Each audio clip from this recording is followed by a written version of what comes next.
जी हाँ मित्रों, तो लोक सेवा आयोग यानी कि स्टेट सर्विस कमीशन के बारे में कुछ बात करनी है। दिसंबर महीने में रविश कुमार जी ने एक वीडियो में ये कहा कि वो ये स्टेट सर्विस कमीशन की धांधलियों के बारे में वीडियो नहीं बना सकते क्योंकि उसके लिए जितना रिसर्च का टाइम लगता है वो उनके पास है नहीं।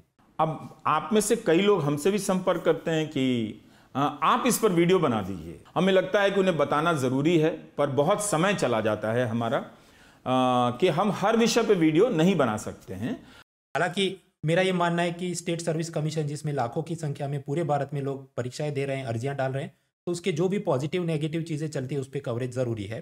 कुछ दिनों पहले मैंने उत्तर प्रदेश लोक सेवा आयोग पर एक वीडियो बनाया था कि कैसे वहाँ पर यूपीएससी में सिलेक्ट ना हुए विद्यार्थियों को भी बराबर मौका मिला है, ऐसा अच्छी क्वालिटी का पेपर वो बना रहे हैं। बिहार के अंदर जो लोक सेवा आयोग की अभी विवाद चल रहा है उस पर भी हमने एक वीडियो बनाया था। अब आज के वीडियो का मुद्दा है गुजरात लोक सेवा आयोग।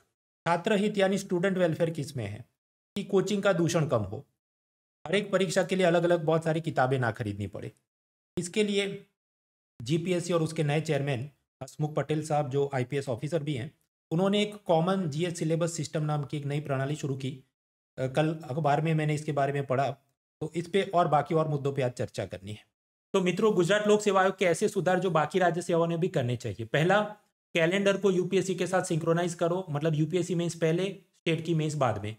परीक्षा के तुरंत बाद ओएमआर स्कैन करके अपलोड कर दी जाती है और ई ऑप्शन भी होता है, तो धांधली का कोई अवकाश ही नहीं रहता। गोधरा वाला गेम फिर से नहीं हो सके जो आईआईटी में हुआ था।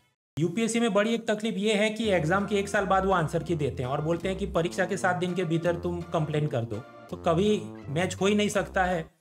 जीपीएससी का सिस्टम बेहतर है कि परीक्षा के तुरंत बाद आंसर की डालते हैं, 3 दिन के भीतर आप कंप्लेन करो, उसके बाद रिवाइज आंसर की भी आती है। मेंस की आंसर शीट दी जाती है जिससे क्या गलती हुई उसको चेक कर सके और नेक्स्ट जब एग्जाम देते हैं तो उस गलती को सुधारने का अवकाश भी रह सके कैंडिडेट के पास। कोचिंग का खर्चा नहीं, स्केलिंग की झंझट नहीं, क्योंकि जीपीएससी में यूपीएससी की तरह ऑप्शनल सब्जेक्ट ही नहीं है। जीपीएससी के इंटरव्यू में उम्मीदवार की जो भी नाम, पता, जाति है, ये सब छिपाया जाता है ताकि पैनल का कोई भी इनहेरेंट बायस हो वो उसको असर ना कर सके। जबकि यूपीएससी में आपका डेफ फॉर्म की एक कॉपी पैनल के पास होती है। यूपीएससी में आईएएस का जीएस सिलेबस अलग है, इंजीनियरिंग सर्विस का जीएस थोड़ा अलग है, तो मतलब आपको एक्स्ट्रा तैयारी करनी पड़ती है, उसका अलग कोचिंग किताब की जरूरत पड़े। गुजरात लोक सेवा आयोग ने ये समस्या खत्म कर दी कि क्लास 1, 2, क्लास 3 इंजीनियर, सरकारी निगम के अधिकारी सभी के अंदर कॉमन जीएस सिस्टम होगा ताकि अलग अलग किताबें और कोचिंग की जरूरत नहीं रहे। हालांकि रविश कुमार जी की बात भी सच है कि कोई भी टॉपिक पे बोलने से पहले या तो लंबा चौड़ा रिसर्च होना चाहिए, खुद का अनुभव होना चाहिए। जब हम जीपीएससी की बात करें तो क्योंकि मैं यूपीएससी सेंट्रिक पढ़ाने का काम ज़्यादा करता हूँ, जीपीएससी का अपना थोड़ा छूट गया है, तो मैंने इनवाइट किया है आज ब्रिजेश पटेल सर को। आप जीपीएससी के एक्सपर्ट हैं, पिछले 10 वर्षों से आप बच्चों को गाइड कर रहे हैं और वर्तमान में आप गुजरात राज्य सरकार की एक संस्था Sardar Patel Institute of Public Administration यानी स्पीपा, उसमें कोर फैकल्टी के रूप में सेवा दे रहे हैं। सर, कार्यक्रम में आपका स्वागत है। Thank you sir. आज हम जो चर्चा करेंगे, आप वीडियो के नीचे टाइम स्टैम्प में देखना, कुल मिला के 3 भागों में हमें चर्चा करनी है। पहला, जीपीएससी के ऐसे सुधार जो यूपीएससी और बाकी राज्य सेवा आयोगों ने कॉपी करने चाहिए ताकि छात्र हित हो। दूसरा मुद्दा, ये जो नई कॉमन जीएस सिस्टम लेके आए हैं, सिलेबस सिस्टम, इसके क्या लाभ और नुकसान हैं। और तीसरा, जो लोग यूपीएससी की अब तैयारी शुरू करना चाहते हैं तो उनके जो कॉमन फ्रीक्वेंटली आस्क्ड क्वेश्चंस होते हैं, one by one we will address this. सबसे पहला अपना मुद्दा होगा कि जीपीएससी के वो सुधार जो बाकी लोक सेवा आयोग ने भी कॉपी करने चाहिए। ऐसे 5-6 रिफॉर्म्स जो मुझे दिखते हैं, और इसे भी मैं सब टॉपिक में डिवाइड करूं कि प्रीलिम्स, मेंस और इंटरव्यू में ये सुधार कॉपी करने की जरूरत है। तो सबसे पहले बात करें एग्जाम कैलेंडर की। जीपीएससी ने अपना कैलेंडर यूपीएससी के साथ सिंक्रोनाइज ऐसे किया कि देखिए, इस बार अगस्त में यूपीएससी की मेंस एग्जाम है 22 तारीख को। उसके बाद जीपीएससी की परीक्षा मेंस की ली जाएगी सितंबर में, 13, 14, 20, 21 तारीख को है। ये एक बड़ा सुधार है, कॉन्शियसली लिया है नए चेयरमैन साहब ने, और मैं इसको अप्रिशिएट इसलिए करता हूँ क्योंकि हमारे ज़माने में, मतलब 2007, 8, 9, 10 वगैरह का ज़माना था, होता ये कि यूपीएससी की मेंस परीक्षा हो, उसी के साथ जीपीएससी की भी मेंस परीक्षा हो। और जिनको इससे परेशानी हो, उस ज़माने में तो हालांकि गुजरात से लोग भी कम ही मेंस देते थे, तो 20-50 लोग जब अपना आवेदन लेके जाएं जीपीएससी चेयरमैन के पास, तो वो उसको सुने नहीं, या फिर कि जो अपने ईगो पे ले ले कि मैं भी तो चेयरमैन हूँ ना, तो मैं यूपीएससी को देख के अपना मतलब एग्जाम डेट चेंज नहीं करूँगा। या वो फिर यूटिलिटेरियनिज्म प्रिंसिपल में चले जाए कि तुम 20 लोगों के लिए मैं 2 लाख लोगों की परीक्षा की तारीख क्यों चेंज करूँ। ये सब ईगो टसल चलते रहते थे। पॉजिटिव डेवलपमेंट इज कि अब इन्होंने डिसीजन लिया यूपीएससी मेंस के बाद जीपीएससी मेंस होगी। इस पर सर हमें कुछ बताइए। यस सर, तो हम इस बारे में बात करें तो जीपीएससी ने ऐसा डिसीजन लिया कि गुजरात के जो लोग यूपीएससी की प्रिपरेशन करते हैं वही जीपीएससी की प्रिपरेशन में भी अपना काम कर सके, दोनों पैरेलल चले। तो उन्होंने सर क्या किया कि यूपीएससी में जैसे ऑप्शनल सब्जेक्ट है, यूपीएससी में ऑप्शनल सब्जेक्ट है और जीपीएससी में ऑप्शनल सब्जेक्ट नहीं है, तो इन्होंने सर कैलेंडर इस तरह से डिवाइड किया। चेयरमैन साहब ने ऐसा मतलब स्टूडेंट हित में ऐसा डिसीजन लिया कि सर यूपीएससी की प्रीलिम के पहले जीपीएससी की प्रीलिम में वो ले लेंगे। तो उससे क्या होगा कि जीपीएससी की प्रीलिम पूरी होने के बाद जो लोग हैं वो यूपीएससी की प्रीलिम में फोकस कर पाएंगे।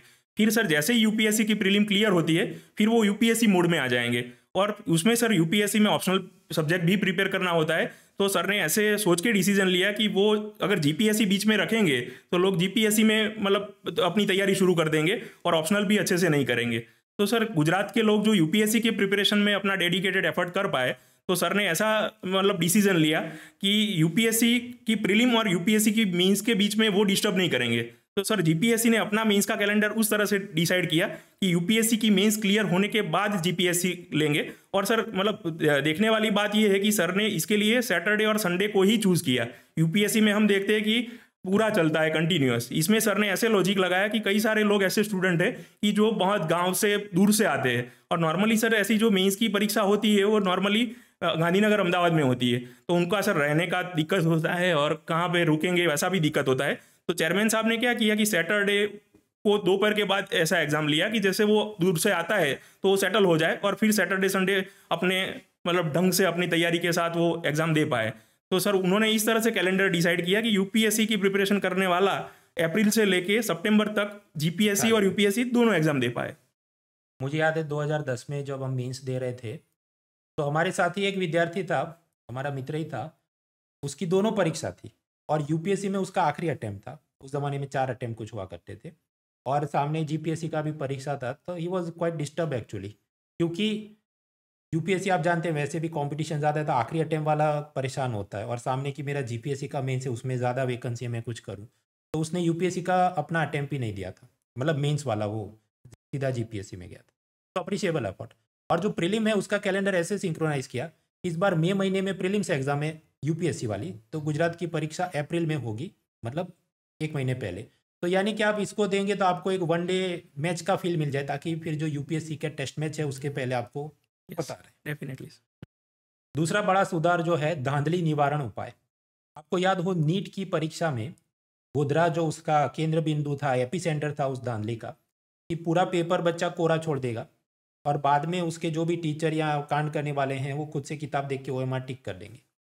ऐसी धांधली नहीं हो तो यहाँ पर 2 रिफॉर्म लिए गए हैं। पहला, ओएमआर की स्कैन कॉपी तुरंत ही अपलोड कर दी जाएगी, और दूसरा ABCD 4 ऑप्शन के अलावा एक 5वां ऑप्शन ई भी रखा जाता है, तो अगर आपको वो ई ऑप्शन भी टिक करना पड़ेगा ताकि ये गोधरा वाली गेम फिर से ना हो सके। सर इसको थोड़ा डिटेल में बताइए, ई ऑप्शन क्या है? यस सर, इसमें सर जीपीएससी ने ऐसा डिसीजन लिया है कि जैसे ABCD ऑप्शन होता है एग्जाम में, तो ABCD मतलब आप अटेम्प्ट करना चाहते हैं और ई मतलब आप अटेम्प्ट नहीं करना चाहते। तो सर जो स्टूडेंट ई कर देगा तो ऐसा माना जाएगा कि वो अटेम्प्ट नहीं करना चाहता। अगर वो खुला छोड़ देगा तो ऐसी शक्यता हो सकती है कि जैसे कई सारी एग्जाम में धांधलीबाजी होती है कि पिछले से कोई मतलब फेवर करने के लिए किसी को बिठा दे और आंसर की देख के उसको ABCD टिक कर ले। तो उसको निवारने के लिए सर ऐसा किया गया कि जिसको अटेम्प्ट नहीं करना है वो ई करे, और सर जैसे ही एग्जाम क्लियर होती है वो अहमदाबाद गांधीनगर को जो बड़े सिटी है उनका तो सर उसी दिन शाम को OMR स्कैन होके अपलोड हो जाता है। तो जिस स्टूडेंट ने एग्जाम दिया है वो अपनी OMR सीट देख भी सकता है कि मैंने ये एग्जाम में ये सब ई किया था, तो वो आंसर के साथ वो खुद भी मिला सकता है। तो ऐसे अलग से उसको एग्जाम पेपर में भी करने की जरूरत नहीं पड़ती, क्योंकि उसकी जो लिखी हुई OMR है उसको ही मिल जाती है। और सर इसे मतलब ये मेन क्या न्याय हुआ दिखना चाहिए, तो ऐसे मतलब स्टूडेंट को भी रहे कि भाई ऐसा नहीं होगा किसी का फेवर करने के लिए कोई बैठ के उसको पीछे से कर लेगा। अच्छा, मान लीजिए ये 5 ऑप्शन है, मैं एक भी ऑप्शन टिक नहीं करूँ तो क्या होगा? तो सर वो माइनस काउंट किया जाएगा। तो मतलब इसी के लिए सर ये छोड़ा गया कि अगर मतलब आपने कोरा छोड़ दिया तो उसका मतलब ये है कि माइनस हो जाएगा। ओके, मतलब स्किप भी करना है तो आपको ऑप्शन ही तो अवश्य टिक करना है, जो लोग परीक्षा देने वाले खास ध्यान रखें। तो दैट वाज फॉर प्रीलिम्स। और क्या सुधार चले? आंसर की मुझे एक बात करनी है, लेकिन इसके पहले मुझे आपको एक टॉपिक सिखाना होगा। देखिए अंग्रेजी में एक शब्द है नॉक्टर्नल। नॉक्टर्नल मतलब निशाचर, जो रात्रि में जानवर घूमते हैं। तो ये जो सांबर नाम का डियर है, सिवेट, कैट, ये दोनों रात में घूमते हैं। उसके मुकाबले ये जो लायन टैग मकाक है, एक बंदर, वो डायूर्नल है, मतलब वो दिन में ज़्यादा एक्टिव रहता है। यानी अब तक मैंने आपको क्या पढ़ा है कि जो मंकी है वो निशाचर नहीं है, ये जो सिवेट और वो जो डियर है वो दोनों निशाचर है। अभी स्क्रीन पर आपको 2023 प्रीलिम का एक आईएएस प्रीलिम का क्वेश्चन दिखेगा, वीडियो पॉज करके आप देखना, मैं 5 तक गिनता हूँ, 1 2 3 4 5।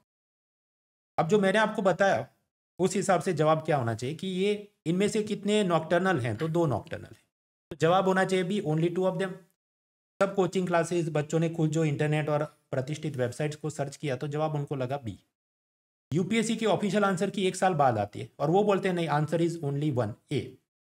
आप कहें तो फिर कंप्लेन कर देना था भाई। कंप्लेन इसलिए नहीं हो सकता क्योंकि एग्जाम हुई थी 2023 में 28 तारीख मई महीने में, और यूपीएससी का सिस्टम है कि एग्जाम के 7 दिन के भीतर आपको कंप्लेन करनी है उनकी वेबसाइट में।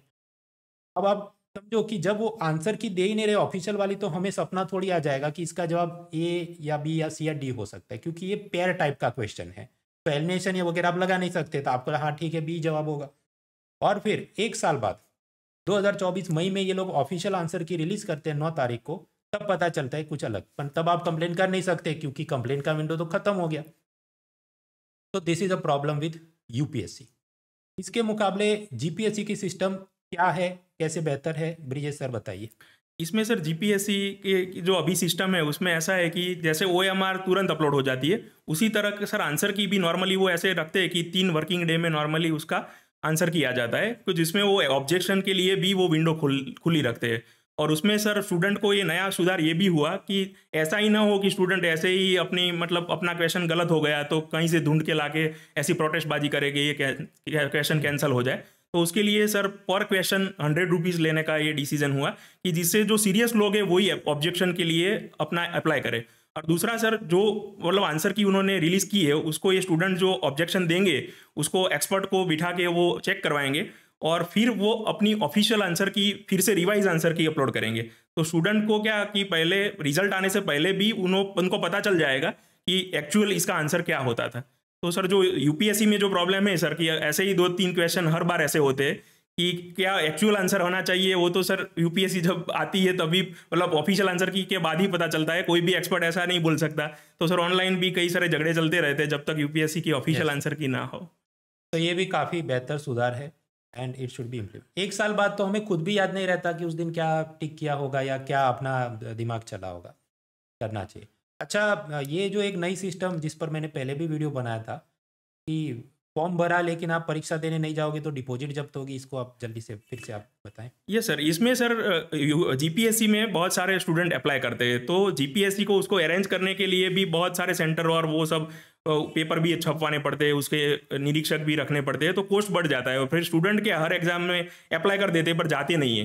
तो इसके लिए सर जीपीएससी और नए सर चेयरमैन साहब ने ऐसा डिसीजन लिया कि इसके लिए एक डिपॉजिट रखेंगे, तो आपको कंसेंट देना होगा और डिपॉजिट पे करनी होगी। अगर आप एग्जाम में बैठते हैं तो आपको वो डिपॉजिट वापस मिल जाएगी। तो उससे फ़ायदा क्या होगा कि जो लोग सीरियस है वही वो जो हम लास्ट जो एग्ज़ाम हुई उसमें हम देखें तो हमें पता चलता है कि जो एब्सेंट रहने की जो संख्या थी वो कम हो गई, क्योंकि उनको भी डर था कि ये हमारे 500 रुपये चले जाएंगे। तो सर ये स्ट्रीमलाइन करने के लिए थोड़ा ये अच्छा डिसीजन हुआ है सर। तो प्रीलिम में ये सुधार, अब मेंस की तरफ चलते हैं। यूपीएससी मेंस, एक तो उसकी कोई ऑफिशियल आंसर की यूपीएससी देती नहीं, दूसरा बच्चों ने जो जवाब लिखे उसकी इवेल्युएटेड कॉपी भी उनको मिलती नहीं, भले आप आरटीआई डाल दो। तो वो साल दर साल आप पेपर देते रहते, आपका स्कोर इंप्रूव नहीं हो रहा है, आपसे क्या गलती हो आप समझ ही नहीं पाते। जबकि जीपीएससी में आरटीआई करके आप अपनी इवेल्युएटेड कॉपी मांग सकते हैं। ये सर सिस्टम। ये सर इसमें सर यूपीएससी में क्या होता है कि कई सारे स्टूडेंट हमारे ऐसे होते हैं कि जो बहुत अच्छा पेपर गया पर उनका नाम नहीं आता, तो फिर उनको पता नहीं चलता कि हम इम्प्रूव कैसे करें। उनको फिर ऐसा लॉजिक ही नहीं लगता कि हमने तो अच्छा लिखा था पर क्यों ऐसा चेक हुआ, वो मतलब एलिगेशन ऐसे मतलब हाइपोथेटिकल ऐसा सोचते रहते हैं कि कुछ गलत हुआ होगा ऐसा। पर जीपीएससी में सर फायदा ये है कि आप आरटीआई के थ्रू अपनी एग्जाम जिसमें आपने ये सब लिखा है उसको मांग सकते हैं। तो सर आपने जो भी एग्जाम यूपीएससी में इसमें जो भी एग्जाम में लिखे पेपर वो आपके घर कुरियर आ जाते हैं, तो सर उसमें आप बैठ के देख सकते हैं कि मैंने ये लिखा तो कितने मार्क मिले। तो इससे सर स्टूडेंट का भी मतलब फ़ायदा होता है कि उसको नेक्स्ट एग्जाम में क्या इंप्रूव करना पता चले, और सर जो इवेल्युएटर है उसको भी एक थोड़ा डर रहता है कि ये स्टूडेंट के पास जाएगी तो उसका भी थोड़ा एक डिसिप्लिन जो चेक करता है उस पर भी सर आएगा, क्योंकि इससे डिसिप्लिन बढ़ेगी चेकर पे, और जो स्टूडेंट प्रिपेयर करता है वो भी ऐसे ही नहीं बात कर सकता हवा में कि मैंने तो अच्छा लिखा था पर नहीं दिया। फिर वो पेरेंट्स को भी बता सकता है कि मैंने लिखा नहीं था इसलिए ये कम मार्क आए। तो सर इससे बहुत फ़ायदा होता है। और मित्रों, ये जो जीपीएससी में मेंस के भी पेपर चेक किए जाते हैं, असल में स्कैन करके एग्जामिनर को एक ऑनलाइन सॉफ्टवेयर में उसकी एक्सेस मिलती है, जहाँ पर उन्होंने ऑनलाइन तरीके से वो सब करना होता है। तो जो नॉर्मल गलतियाँ हो जाए, मान लो कि मार्क्स का टोटल करने में गलती हुई, वो सब नहीं हो, क्योंकि वो सॉफ्टवेयर में आपको टाइप करना पड़ता है और वो टोटल कर देता है। और उसमें सर जीपीएससी में ऐसा है कि हर एक क्वेश्चन जो होता है उसका पेपर चेक करने वाला एक ही इवेल्युएटर होता है। तो इससे सर मतलब फ़ायदा ये होता है कि एक ही पेपर, मतलब एक ही क्वेश्चन को 3000 कॉपी जैसे है तो एक ही आदमी चेक करेगा, तो थोड़ा बायस मतलब कम होगा कि सबको जस्टिफाई मिले, ऐसा मतलब न्याय होता हुआ दिखे इसमें, ऐसा सर प्रतीत लग रहा है। आगे मित्रों, ये जो यूपीएससी है उसमें प्रीलिम पास करने पर आपको मेंस की परीक्षा देनी होती है। उसमें जनरल स्टडीज़ के 4 पेपर, ऑप्शनल का 1 पेपर, जिसके अंदर 2 आपको असल में पेपर देने होते हैं। अभी ऑप्शनल सब्जेक्ट बहुत सारे हैं, लेकिन इसमें अन्य 3-4 जगह पर ऐसा है कि आप अगर लिस्ट देखें तो इसमें computer science, physiotherapist, Ayurveda, pharmacy, बहुत सारे लोगों के तो सब्जेक्ट हैं नहीं। तो फिर उन्होंने ये sociology, political science, public administration, geography, history कुछ और लेना पड़ता है, यानी कोचिंग और किताबें खरीदने का दूषण बढ़ता है। और तीसरा कि क्योंकि हर एक का ऑप्शनल सब्जेक्ट अलग है, अब मैथ्स वाले को मान लीजिए 250 में से 250 मिले और साहित्य वाले को 250 में से 100 मिले, तो दोनों को एक स्केल पे लाने के लिए उनकी एक स्टैटिस्टिकल फॉर्मूला होती है, जिसको हम कहते हैं स्केलिंग सिस्टम। हालांकि कई बार ये आरोप लगते हैं कि जो स्केलिंग सिस्टम है ये इसमें नाइंसाफ़ी होती है, किसी दिन पॉलिटिकल साइंस वालों की गाड़ी ज़्यादा चले, किसी दिन सोशियोलॉजी वाले ज़्यादा सिलेक्ट होते हों। तो ये सब जो चलता है, ऑप्शनल सब्जेक्ट को हटाना चाहिए। हालांकि ये बात तो पिछले 10-15 साल से मैं भी सुन रहा हूँ, लेकिन हो नहीं रहा है। थैंकफुली जीपीएससी की ये जो क्लास 1-2 या group A group B services है उसमें ऑप्शनल खत्म है। सर ये क्या है? इसमें सर जीपीएससी ने क्या किया कि जैसे यूपीएससी में हम देखते हैं कि स्केलिंग, जैसे सर कोई एक सब्जेक्ट देख ले, फिजिक्स या किसी सिविल इंजीनियरिंग को, स्केलिंग इतना बड़ा हो जाए कि वही तय कर लेता है कि वो सिलेक्शन होगा कि नहीं होगा। जीपीएससी में सर ऑप्शनली इन्होंने निकाल दिया। तो सर फायदा ये होता है कि उनका जो मतलब जो फाइनल रिजल्ट आएगा उसमें ये स्केलिंग वाला जो हमें प्रॉब्लम निकलता है कि हर एक का अलग अलग स्केलिंग होता होगा, वो डर जो रहता है वो भी निकल जाता है। तो सर जीपीएससी में ये है कि 900 मार्क की जो मेंस है इसमें सर ये ऑप्शनल ही निकाल दिया है। तो सर एक ऐसे का पेपर होता है, फिर जीएस के जो पेपर है वो यूपीएससी के सिलेबस के मुताबिक ही है, फिर सर एक इंग्लिश का पेपर होता है और एक गुजराती लैंग्वेज का पेपर होता है। तो सर ये ऑप्शनल वाला निकल गया, तो क्या ये मतलब जो सबसे बड़ा मतलब तर्क ये है कि इसमें वेरिएशन बहुत ज़्यादा आता है ऑप्शनल में, ये सर स्कोप जीपीएससी में निकल गया। तो इससे सर बहुत फ़ायदा एस्पिरेंट को हुआ है। और ये कोचिंग का जो दूषण है वो अलग से उसमें जाना पड़े, उसको भी कमी मिली। मेंस के बाद अब आखिर में चलते हैं इंटरव्यू। जो यूपीएससी में आप इंटरव्यू देने जाते हैं तो 1-2 पेज की आपकी डेप्थ समरी शीट पैनल के पास होती है। तो आपका नाम क्या है, जाति क्या है, कहाँ से आए, बहुत सारी चीज़ें उनको पता होती है। उसमें से आपको बायोडेटा बेस्ड क्वेश्चन पूछते हैं। जो गुजरात लोक सेवा आयोग है उसने ये सिस्टम ख़त्म कर दिया। आपको कोई एक सीक्रेट कोड बोला जाता है, वही जाके बोलना है, अपना कोई आप नाम पता ये सब नहीं बोल सकते। इसके बारे में ब्रिजेश सर और बात करेंगे, लेकिन मैं इसका तर्क जो मुझे लगता है, हमारे ज़माने मतलब 2007, 8, 9, 10 वगैरह, एक तो वैकेंसी बहुत कम आती थी। अब मान लीजिए कि जो टॉप में डिप्टी कलेक्टर, डीवाईएसपी की मान लीजिए 6 वैकेंसी है, रिजर्वेशन के बाद समझो 3 बची जनरल के लिए, और फिर उसमें महिला आरक्षण के बाद 1/3 है तो 2 बची। अब 2 में जब आप लिस्ट दे के बने ऐसा कि एक ब्राह्मण हो एक राजपूत हो, तो बाकी ज्ञाति के लोगों को क्या लगे कि कुछ गड़बड़ हो रही है, हमें मौका क्यों नहीं मिल रहा है। और फिर इसी को और आगे भुनाया जाए तो फिर पटेल पाटीदार आरक्षण चाहिए, ये ज्ञाति को आरक्षण चाहिए, बहुत सारी चीज़ें जो बढ़ रही थी। अब सच झूठ तो खैर अब वो तो पूरी इतिहास हो गया, पर इसको हटाने का एक तरीका क्या हो सकता है कि यूपी मतलब जो पैनल है उसके दिमाग में क्या चल रहा है, क्या वो बायस तो नहीं है किसी व्यक्ति की ज्ञाति या नाम या पते के चलते।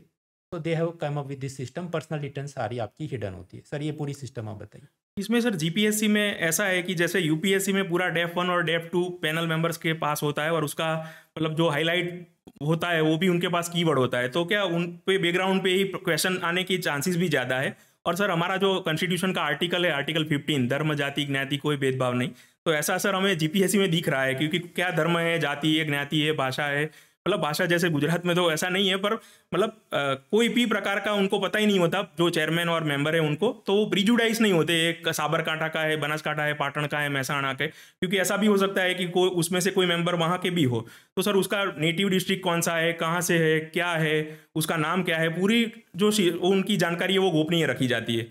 तो सर उसको अपना इंट्रोडक्शन भी ऐसे ही देना होता है कि PQG, तो उसको PQG करके ही अपना इंट्रोडक्शन देना है। तो सर जो यूपीएससी में क्या होता है कि कई सारे लोग IIT IIM में से अच्छे से पढ़े हुए होते, तो थोड़ा तो मेंबर को प्रिजुडाइज हो जाता है कि ये तो बहुत अच्छा है।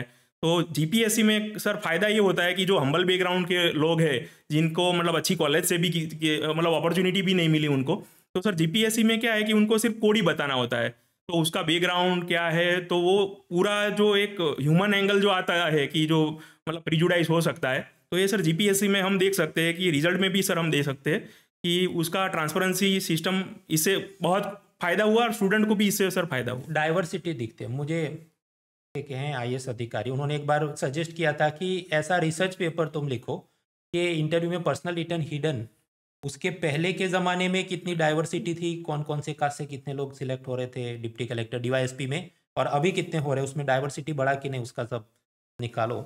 उन्होंने कुछ डेटा खुद भी बनाया था, खैर अब वो तो फ्री टाइम मिले तो करेंगे, but it is an appreciable effort. और दूसरा, मान लीजिए पैनल बायस ना भी हो, लेकिन अपने खुद के दिमाग में जो एक हीन भावना, इन्फीरियोरिटी कॉम्प्लेक्स रहती है कि मैं तो अच्छे कॉलेज से नहीं हूँ और ये लोग कुछ पूछ लेंगे, तो you can actually overcome that, क्योंकि आपको पता है मेरा नाम या ज्ञाति कुछ पूछने वाले, ये मतलब नहीं है, उसमें डिटेल में नहीं है। तो जीपीएससी के वो सुधार जो यूपीएससी ने कॉपी करने चाहिए, ये हमने देखा। अब दूसरे पार्ट में आते हैं वीडियो के, कॉमन सिलेबस सिस्टम से क्या लाभ नुकसान है, और फिर तीसरे पार्ट में जाएंगे कि frequently asked questions about GPSC. देखिए, कॉमन सिलेबस सिस्टम की पहले मैं पूर्व भूमिका आपको दूं। यूपीएससी आप जानते हैं एक परीक्षा लेती है जिसमें IAS IPS और फॉरेस्ट सर्विस की कॉमन एग्जाम है, जिसको हम कहते हैं सिविल सर्विस एग्जाम CSE। अब उसमें पहला पेपर GS का, दूसरा CSET जिसमें मैथ्स रीजनिंग कॉम्प्रिहेंशन आता है। सामने कुछ टेक्निकल भी परीक्षा है, वो लेता है engineering service exam, geologist exam वगैरह। उसमें नॉर्मली ये होता है पहला पेपर GS का होता है, दूसरा टेक्निकल पेपर होता है उनका इंजीनियरिंग का, जियोलॉजिस्ट का। अब हम फोकस करें GS के पेपर, तो यहाँ पर बात ये होती है कि जो IAS वाला GS का सिलेबस एक है, GS का यही सिलेबस जियोलॉजिस्ट की परीक्षा में, तो उनको शांति अलग से कोई कोचिंग या किताबों की जरूरत नहीं होती।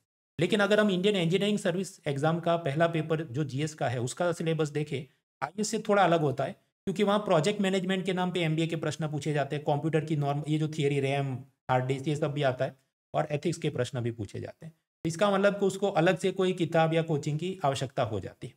अब same to same problem GPSC Gujarat लोक सेवा आयोग में भी क्लास 1-2 मतलब ये SDM DYSP वगैरह की एक परीक्षा, फिर क्लास 3 मतलब डेप्यूटी सेक्शन ऑफिसर की दूसरी परीक्षा, इंजीनियर्स की 3-4 परीक्षाएं, फिर ये PSU निगम के अधिकारी जो जैसे गुजरात ये बस कॉरपोरेशन हो, कुछ दूसरा एनर्जी कॉरपोरेशन हो, तो ये सब परीक्षाओं में जो GS के अलग अलग सिलेबस रहते थे उसकी जगह अब कॉमन सिलेबस किया गया है। ये वीडियो में हम एडिट करके इसमें डालेंगे, ये आप फुल स्क्रीन में आराम से देख पाएंगे। तो ये जो नया कॉमन सिलेबस किया गया है, इससे क्या फ़ायदे हैं, क्या चुनौतियां हैं, आप क्या देखते हैं? यस सर, इसमें सर जीपीएससी ने जो किया, इसमें क्या होता है सर, अलग अलग जीपीएससी की एग्ज़ाम होती है, क्लास 3 की जैसे STI हो, डेप्यूटी मामलतदार हो। तो सर आप जैसे हम बोलते हैं कोचिंग माफिया, तो अलग अलग कोचिंग माफिया का राज चल जाता है कि STI माटे अलग कोचिंग, DYSO माटे अलग कोचिंग। तो इससे सर क्या होता है कि स्टूडेंट शुरू में उसको पता नहीं होता क्या सच है क्या गलत है, तो अलग अलग क्लासेस करता है और अपने पैसे भी बिगाड़ता है, एनर्जी भी बिगाड़ता है, और यंग एज को भी वो वहाँ पे व्यर्थ करता है। तो सर जीपीएससी ने बड़ा अच्छा कदम ये लिया कि कोई भी जो एग्जाम है उसके लिए कॉमन सिलेबस कर दिया। तो जो आदमी क्लास 2 को जितनी भी एग्जाम है 1-2 की, उसकी जो भी एग्जाम आएगी उसका सर एग्जाम का सिलेबस ही एक कर दिया। तो ऐसा अलग अलग जो कोचिंग का जो दुकानें चलती थी कि ये STI के लिए अलग बैच, मामलतदार के लिए अलग बैच, वो सर ये दूषण थोड़ा कम होगा, ऐसा सर इसमें प्रतीत होता है, क्योंकि सारे ही पोस्ट के लिए अब कॉमन GS का सिलेबस ही उन्होंने फिक्स कर लिया है।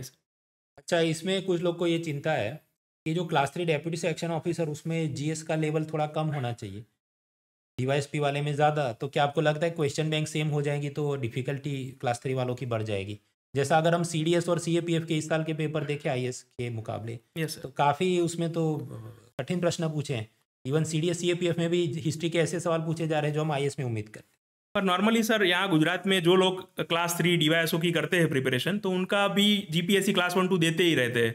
तो मतलब जो बेस है प्रिपरेशन करने वाला वो सेम ही है। तो सर ऐसा कोई मतलब डिस्क्रिमिनेशन होने का मतलब मुझे नहीं लगता कि कोई यहाँ पे कोई रहेगा।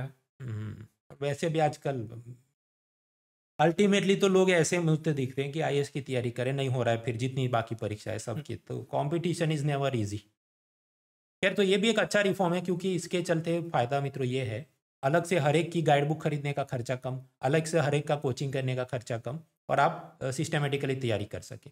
और ये सिलेबस भी आप आराम से देखना, इसमें काफ़ी सारा यूपीएससी और ऑल इंडिया लेवल की परीक्षाओं के साथ सिंक्रोनाइज होता है, तो आप उधर की मेहनत इधर में रंग लाती है।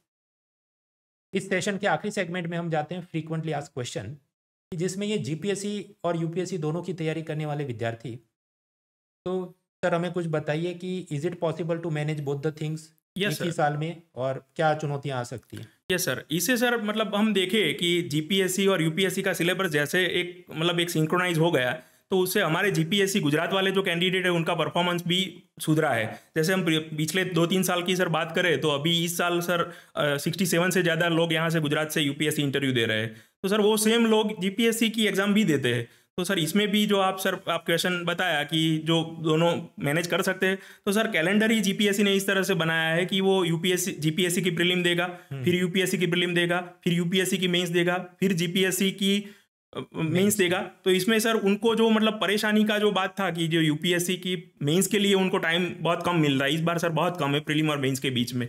तो सर वो भी इस बार तो मतलब मेरी पर्सनल एडवाइस सबको यही रहेगी सर कि ये सर ने तो मतलब हम बोले जीपीएससी ने तो बैकअप प्लान हमारे लिए तैयार करके रख दिया कि अगर इन केस आपने मेहनत की है और यूपीएससी की प्रीलिम नहीं हो रही है, तो sir GPSC is the best alternative कि जिसमें आपकी सब मेहनत उसी में रंग लाएगी सर। अच्छा ब्रिजेश सर, आप ये जो बता रहे थे कि it can be a good backup plan या प्लान बी, तो विद्यार्थियों को ये भी प्रश्न होंगे क्या नियमित रूप से ये परीक्षा होती है या फिर कोर्ट लिटिगेशन में अटकी रहती है? नहीं सर, इसमें सर जैसे इस बार का कैलेंडर हम जीपीएससी का देखें तो इन्होंने सर अप्रैल में जीपीएससी की प्रीलिम रखा, फिर यूपीएससी की प्रीलिम होगी, फिर यूपीएससी की मेंस होगी अगस्त में, फिर सितंबर में जीपीएससी की मेंस होगी। तो सर कैलेंडर ही इस तरह से बनाया गया है कि जो जीपीएससी क्लास 1-2 की प्रिपरेशन कर रहा है वही यूपीएससी की प्रिपरेशन में उसको काम आएगा। तो सर बैकअप प्लान के लिए ये बहुत अच्छा फायदा साबित होगा। और सर जैसे आपने बताया क्या मतलब टाइम से होगी, तो सर कैरेक्टर ऑफ इंस्टीट्यूशन उसके लीडर पे रिफ्लेक्ट होता है। तो सर जैसे हसमुख पटेल सर की जो छवि है और काम करने की जो प्रणाली है, तो सर नक्सीक प्रामाणिक है सर, तो हम देख सकते हैं कि न्याय होता हुआ दिखेगा। तो सर उसके बारे में तो स्टूडेंट को मतलब सोचना भी नहीं चाहिए और उनको अपना ही काम करना चाहिए। जीपीएससी का प्रिपरेशन और यूपीएससी का पैरेलल ही चलना चाहिए सर। अच्छा, विद्यार्थियों के ये प्रश्न होते हैं कि जो नॉर्मल हमने हिस्ट्री, ज्योग्राफी, पॉलिटी, इकोनॉमी ये तो सब कर लिया, यूपीएससी की जो भी किताबें, गाइड बुक्स और मटेरियल सब मिलता है एनसीईआरटी से लेके ऊपर, इसके above and beyond Gujarat specific जो तैयारियां करनी होती है कितनी करनी पड़ती है, और उसके लिए कुछ रिसोर्सेज आप बता सकें? इसमें भी सर अलग से प्रिपरेशन के लिए कोई कोचिंग की ज़रूरत नहीं लगती, क्योंकि हम मतलब 3-4 साल का रिजल्ट भी हम जब देखते हैं जीपीएससी का, तो ऐसे ही लोग सिलेक्ट हुए मोस्टली कि जो यूपीएससी की प्रिपरेशन कर रहे थे और किसी कारण से उनका रह गया हो। तो सर जीपीएससी का मतलब फ़ायदा ये है कि उसकी जो एग्ज़ाम में मतलब जो पैटर्न है उसमें यूपीएससी का बहुत सारा वेटेज है। तो अगर किसी ने अच्छे से गुजरात की जियोग्राफी, हिस्ट्री और कल्चर और थोड़ा थोड़ा भी पढ़ लिया, तो सर अगर उसकी प्रिपरेशन यूपीएससी की अच्छी रहेगी तो सर जीपीएससी में ऐसा कोई प्रॉब्लम नहीं आएगा, वही प्रिपरेशन उसको यहाँ पे एडवांटेज के तौर पे मिलेगी सर। तो मित्रों, आज ब्रिजेश सर ने काफ़ी हमें इंसाइटफुल जानकारी दी। बाकी सर का ट्विटर हैंडल मैं इस वीडियो के डिस्क्रिप्शन में डालूंगा। आपको कुछ और भी प्रश्न हैं उनको आप डायरेक्ट मैसेज में ट्विटर पे पूछ सकते हैं।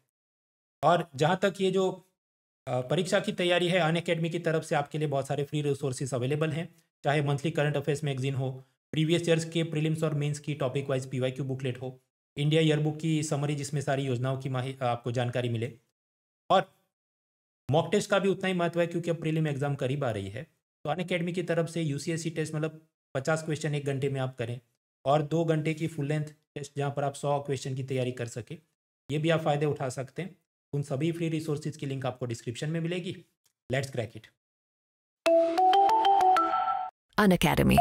Let's crack it.